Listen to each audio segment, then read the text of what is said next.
On this edition of Independent Sources, Stemming the Summer Slide, grassroots initiatives take the lead in keeping children's minds engaged during the dog days of summer, and Revolution Songs, a Park Slope music club stages cultural resistance through world music.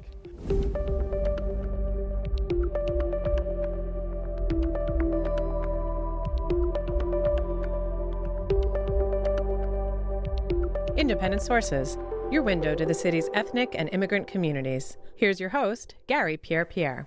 Have you ever heard of the summer slide?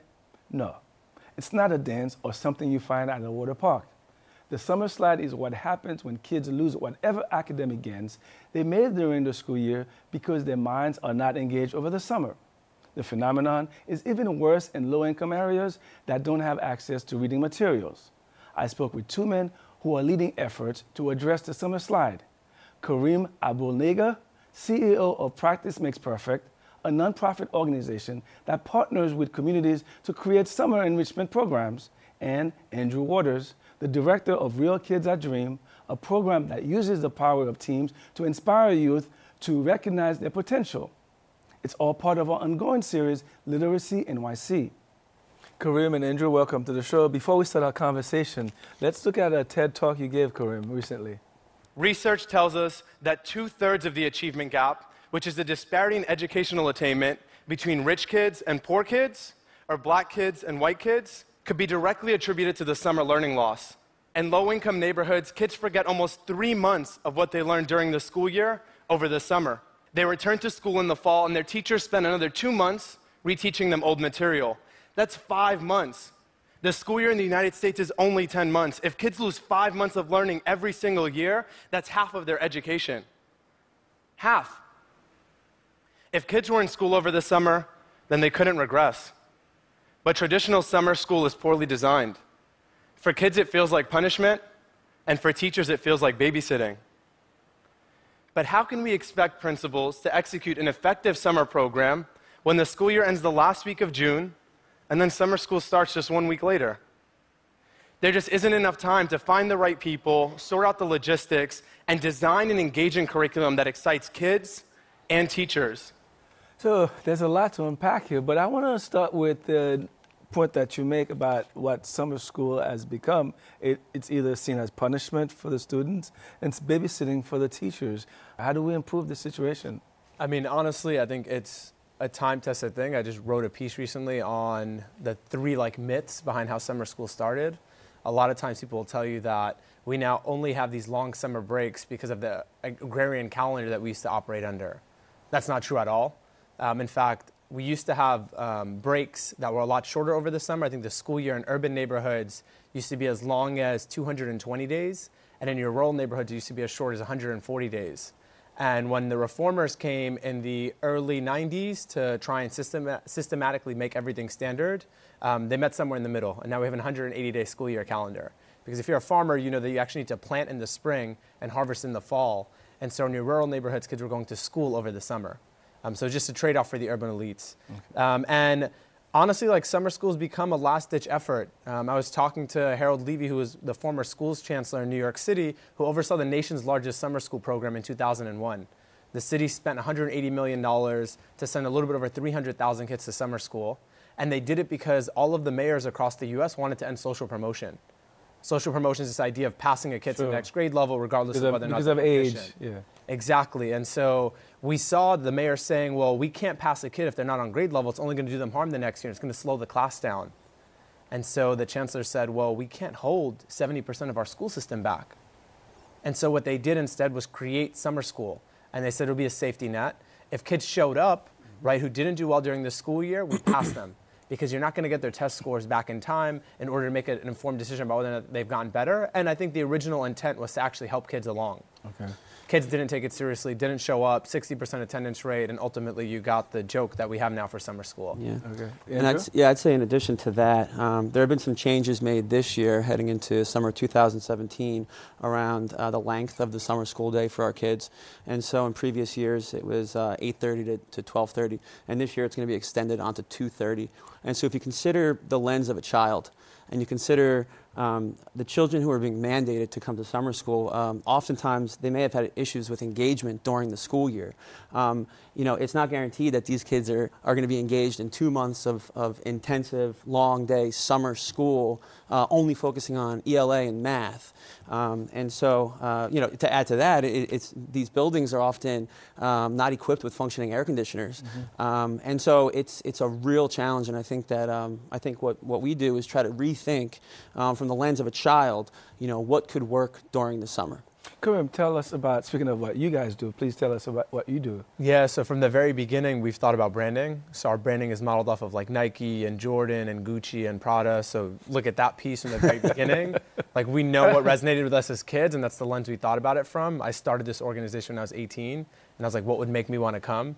The messaging around it is very different. It's congratulations, you've been selected for a Practice Makes Perfect summer program instead of your child has been... That's the name of your organization. Exactly, but instead of your child has been selected or mandated for summer school because they haven't met the proficiency standards. And then we use near-peer mentors who can relate to the kids on another level. We bring in college students who have a whole host of different energies. We put them under the supervision of teachers from the schools who can help provide guidance but also get professional development in the process. And you create this everyone wins model that changes the mindset for students. And Andrew, your approach, how different is it from Karim's approach? It's similar in a lot of ways. I'm the director of Real Kids, which is our elementary age programming for kids out of school time, so after school and during the summer. And we also have mentors, college-aged learning coaches that are assigned teams of kids. And in kindergarten and 5th grade, we focus on 4 main areas, one being academic intervention. And during the summer, that comes to the form of trying our best to make sure that all of our kids avoid summer learning loss. But we also you know, focus on social and emotional learning. We know that if our kids aren't coming to us ready to learn, it's going to be really hard for them to be engaged in the classroom, especially during the summer. How do you do that when it's summer, it's beautiful outside, and I mean, if as a person, I'll be, that's the last place I want to be, is doing these kind of school activities. I think, first of all, you have to be really creative about the way that we engage our kids. But through SEL, you know, this looks like team building. This looks like problem solving. This looks like self-regulation. This looks like, you know, a space where there's a lot of opportunities to create fun activities that are somewhat disguised. And the kids are working on these life skills that are so important. But in addition to that, you know, it's also really important during the summer months for our kids to have exposure to new experiences. And so a lot of programs, that's field trips or sleepaway camp, but this content knowledge is really important for our kids to be bringing back to the classroom, to be referring to what they experienced on these field trips or out in the woods somewhere when they're writing and when they're talking about what they did during the summer in school in September. And see, I don't think the premise of that question is rooted in what education should be, right? The underlying assumption there is that learning and education is boring. Well, I mean, it's just like a job. Like, it's summer, now I'm ready to get out of the studio, do something else. Yeah, but I don't want that structured environment. So yeah, but that's because your education must not have been as fruitful, right? Like, I don't think education has to be that boring, that typical teacher standing in front of the classroom, lecturing at you, or teaching you something you don't want to learn. Unless I haven't been in school a long time, but I don't know if that has changed. Well, a lot of it hasn't, right? A lot of that system hasn't changed, but we approach learning from that other angle, which is like, what does it take to make education and learning fun without actually having to change it or add that much more glamour to it, right? We're using field trips as a crutch to build on the content that we're actually teaching in the classrooms. So it's not, let's just go out to the Museum of Natural History. What is the tie to ancient history that we're playing up in this situation? And how successful you find your programs, and why, you know, you working in collaboration or some kind of way with the schools? Yeah, so we partner with public schools, and that's how we recruit a lot of our kids. But you know, our #1 goal every year is to avoid that summer slide. And for the last 7 years, we've been able to do that at a rate of 99% of our kids. And that's done with our 2 learning coaches in the classroom, these college-age folks who might have an interest in being a teacher or some sort of youth worker in the future. But they're being mentored by a certified teacher in the classroom. classroom with the kids. And that's that first 2 hours of the day, which is intensive reading workshop. The rest of the day is led by those young people, is designed by those young people many of the time, and they build the relationships, the really strong relationships that increase engagement and provide a fun environment for the kids. So that, just like Kareem was saying, right, this isn't a teacher by themselves in front of a group of kids teaching, right? This is center work, this is small group work, this is opportunities for kids to show us what they're learning in multiple ways, and I'm sure that's... So what about the role of the parents in all of this? I mean, we haven't talked about that, but what role can the parents play, or what role do they play in these programs? Yeah, I mean, I also want to take a step back a little bit and answer the last question. I mean, on our end, first of all, I'm like super grateful. I have an incredible leadership team. Akeem, Hannah, Lauren have all been there to help us really scale this. 7 years ago, we were serving 50 kids in one school. This summer, we're serving about 1,700 kids across 31 different schools. And so from a growth standpoint, we're seeing an increase in our numbers. We don't stop at the summer slide. A large part of what we do, and I talked about this in my talk, was that the summer slide is 2 to 3 months. Yeah. But then you go back to school and you're losing another month and a half to 2 months reteaching old material. There's a continuation there where we're partnering with the schools, we're sharing the data from the summer, and we're making sure that the learning continues based on what they've already achieved during the summer. True, but I think this is where I want to go.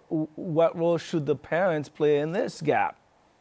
Over the summer itself? Yes. Yeah, a lot of it is just encouraging reading, right? And encouraging best practices. And I think beyond that too, it's being aware, right? The only way your child is enrolled in one of our programs right now is if your school brings us in. Otherwise, it doesn't happen, and so they don't get access to those opportunities. And, you know, honestly, schools spend money in a lot of different ways. One of the ways they should be prioritizing their funding is for summer learning, and the only way that happens is if parents advocate for it. Otherwise, they're depending on makeshift opportunities that may or may not exist. Right. But that's also, you know, easier said than done, right? Sure. I think just to build off of what you mentioned, if they're, you know, the research shows that 51% of families who could have their children in summer programs in low-income communities would, but they just don't always exist. And so you have to like start there with the conversation, in my opinion, right? It's not that hard. And the principle. So right, so it's about right, like outreach, right, like going to principals, talking about this. I think in the last 5 years we've seen summer learning loss being talked about a lot more, and there's organizations like the National Summer Learning Association who, you know, is really spearheading a lot of the research. Why is that? What's behind this interest? Well, we have you know, 20% of the kids in this country are coming from low-income households, right? 30% in New York City, right? That's a very large number. And if we can prove, which we have, that the summer learning loss has as big of a negative impact as it does on kids, we have a real serious problem on our hands right now. And I think it's just finally starting to really kind of catch on a little bit. Funny enough, like I met with the Department of Education when Arnie Duncan was secretary there, and they didn't have a K-12 person who's responsible for summer. And I think the best reasoning I got was that summer learning loss isn't something that impacted all of the children in our public school system. This is something that disproportionately affects kids who are lower income. Because in your middle class and your affluent households, the kids are either engaged in some sort of reading, or their parents are educated having discussions around them, and that helps the kids break even because it stimulates their minds. True. Well, as of a couple years ago, I think officially 51% of our public school system was eligible for free and reduced lunch, which is the federal moniker for low income. And so now it's become a majority issue. So now, how do you guys recruit your students? How do you get students for these programs? Like I said earlier, for us, it's really about developing a strong relationship with public schools that we're in during the school year, providing their after-school programs, and then many of those schools we stay for the summer. Okay. And for those who we don't, we try to recruit those children to be part of our program. Other than that, I think, you know, we've been around for 25 years. We started as just a few volunteers turning an abandoned lot into a baseball field, but soon after realized that that wasn't enough and that our kids needed a lot more. And so we've grown, you know, just like Kareem's organization over time. And so, you know, folks do know about us. And, you know, we're expanding to Newark this summer, which we're really excited about, and we're hoping to continue to expand to spread the opportunity for kids to be learning over the summer to multiple places. We actually partner with schools first, so schools find out about us through district meetings or different partnerships. school referrals, whichever it may be. And they're ultimately picking a program to work with us. So our programs aren't one size fits all. We have enrichment programs, we have mandated programs, we'll do programs for specialized high school admissions tests, bridge programs or acclimation programs for your incoming 5th graders or incoming 9th graders. So that it's not just blanket summer learning. It doesn't have to be just punishing. And we're working with a whole set of different students. So the schools are picking the students that they want in the programs, and then we're doing the outreach to the parents and the families, and we're making sure that they're signed up. Last question, Karim. I know there's a lot we want to talk about, but we have to wrap it up soon. But is this a trend across the country, or is this happening in New York, the kind of organizations that you guys are running? I mean, I think there have always been pop-up, like mom and pop summer programs and summer camps have existed for a while. I don't know what the level or the intensity of commitment there is to create academic summer learning opportunities for kids in low-income neighborhoods across the U.S., but I can tell you we're starting a movement here in New York City, and we'll hopefully get across the U.S. Well, thank you. Unfortunately, we're out of time. Karim Abul-Naga, Andrew Waters, thanks for joining us. Thank you for having us. Thank you. When we come back, creating opportunities for emerging Latino filmmakers.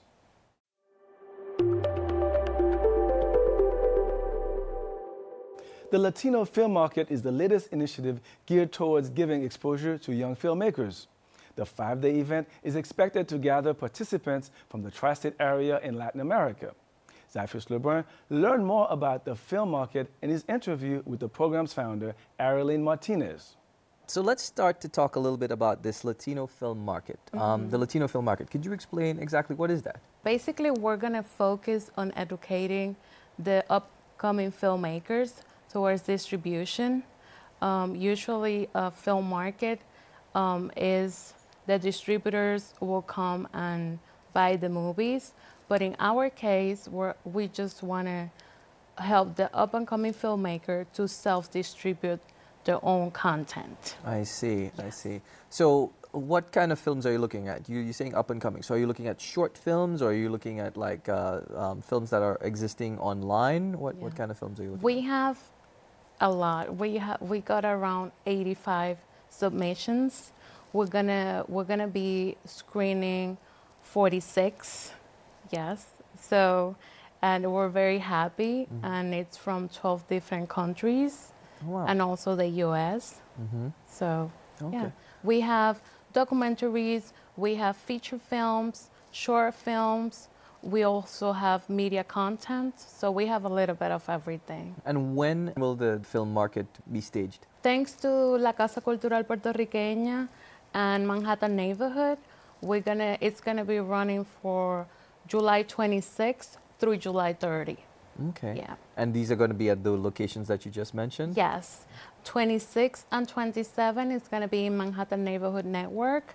And then the other 3 days, Friday, Saturday, and Sunday, will be at La Casa Cultural Puertorriqueña, which is in El Barrio Art Space. Yes. There's an educational component to this that you mentioned as Yes. regards to the filmmakers and so forth. What is it specifically that you want them to be able to get out of this film market? Well, basically, right now, it's a little bit hard for everyone to actually say, hey, I'm going to go buy your film.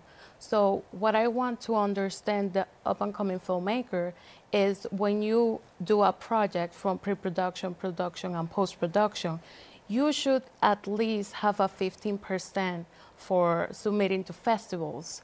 And then if you would like to put your content on in a platform, you also need a little bit of money to do marketing, because you have to understand the target, and you also need to study the data for who you're targeting. And that's what I would like the up-and-coming filmmakers to understand. Like, it's not only to make a product, an art, so it's also at the end of the day, hey, I invest $10,000. Let me see how can I get it in return, and then I might be able to do my next project. Are there panels associated Yes. with various topics? Yes, we do have workshops and we have panels. The workshops are going to be for basically pre-production and production, and we have the panels that we have attorneys that are going to come to talk about agreement and contracts. We have somebody that does distribution marketing, and somebody that does marketing. So then the people will be able to come and also make questions, and then they will be able to end up with what I really want at the end. That is basically, I did the product, let me see how do I do a business plan, and then with the business plan is how I'm gonna obtain the revenues back. Why did you think it was necessary to do this? Well, there is no film market for the Latinos in the US. So I was like, I see other cultures that they're already well established, like the Asians, like the African American, and I don't see that for the Latinos. So that's why I decided to put together. Thank God I'm blessed because I have a great team behind. We're very small and we're startups, but we, you know, we've been working really hard and we put it together. And we're also gonna have prizes for the filmmakers. Like for example, we're gonna have classes. Also a really good one that we just got last week, Abelcine is gonna donate a certificate of $500 for the winner. So, you know, baby steps, but we're making it. Right, right. Yeah. And it sounds like you're getting a lot of community backing from for this. How did you reach out to these folks who have become like your partners, if you will, in this? Yes, sure. We send letters, we make calls, we connect through Facebook, and everyone that, you know, knew about the project, a lot of people actually has been contacted me, so we're very happy for that. How many people do you expect to, what kind of crowd are you looking for, where you feel like if you hit a target of maybe 150 people, 250 people, what are you accommodating for? I think that through the whole week, we expect around 500 people to come. And also we're blessed because more of the 20 of the filmmakers, they're gonna come. So we're happy. We also have an amazing movie that is called Mismatch. And that movie, one of the actors is called Pablo Azar. He's from a telenovela. Oh, okay. He does a lot of telenovelas in Telemundo, and he's flying from Miami to be in the opening night. Wow, so that means you have some star power there too. Yes. All right. Well, that's great. That's really wonderful. Yeah. That sounds very exciting. How can people find out more about the film market? Sure. They can visit our page at www.latinofilmmarket.com. We also have a Facebook page, Latino Film Market. And yeah, through the platforms, yeah. All right. Do you see this like as a long-term plan, 4 or 5 years down the line? Yes, I mean, our mission is to promote and help distribute films. And we basically starting now, but eventually we'll like to see how it grows. And we know that, you know, it's already there. We just need to be more organized and see how we can actually help the up and coming and the people that are already established, but they need a little bit of help towards distribution. Yeah. All right. Well, wonderful. Aralyn Martinez, pleasure meeting you and good luck with the program. Thank you so much. Still ahead, cultural revolution through world music.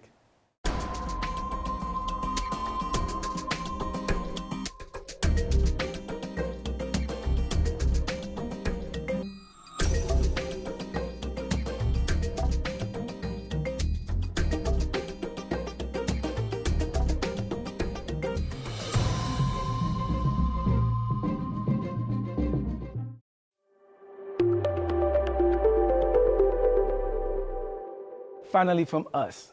On any given night, the mystical and mirthful sounds of world music can be heard wafting from the windows of Barbès, a Park Slope music club that's been at the forefront of promoting bands from across the globe. The club was recently on the verge of shutting down, but was able to keep its doors open through a crowdfunding campaign. Producer Bruno Giuliani filed this report on the club that is trying to bridge cultural differences through music. We wanted to create a community place where people would not just come here because they wanted to have a drink or just catch a concert, but because they really felt a sense of belonging. And at the same time, we wanted to start a venue that would offer very high quality music, something that musicians themselves cared about. What I'm interested in the most is people who recreate their own community, as in they use a basis of, let's say, Moroccan music or Latin music, and elaborate on it by creating a new community.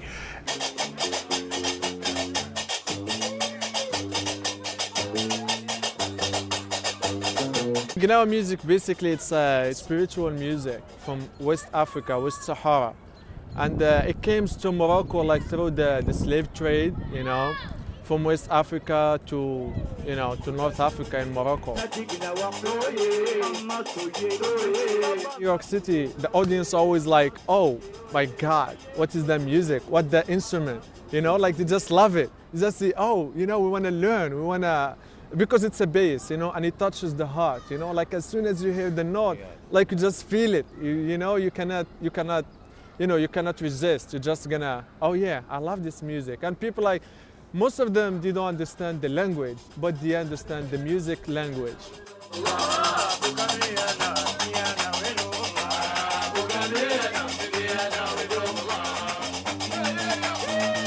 Obviously, there's a wave of xenophobia and anti-immigrant and authoritarian and even anti-culture in general leanings. The kind of music you play, the kind of culture you're trying to recreate or create is more important than ever. Take the example of Mamadi Kouyaté, who's a Guinean guitar player who's very successful in Guinea, ended up moving here because of political problems that he had back at home. And he's recreated here a band that is rooted in the sound of his youth.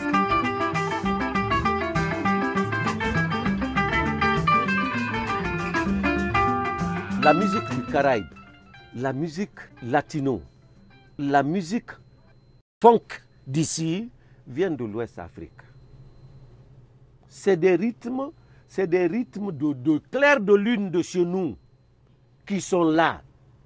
Nos esclaves qui sont venus, ce sont eux qui ont joué ça ici.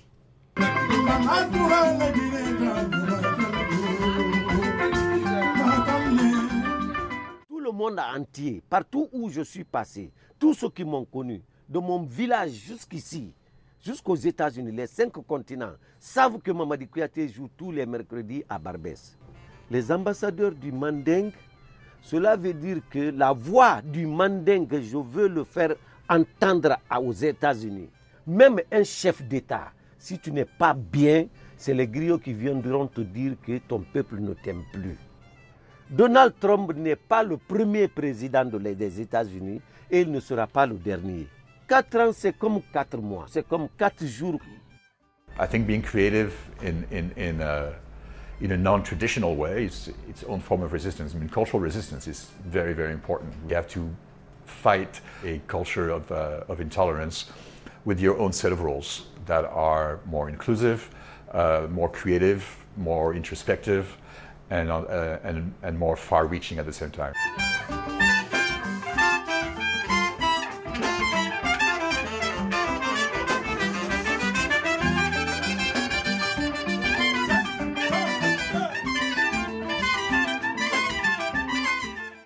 That's our show this week. Thanks for staying tuned. Till next time, be independent-minded.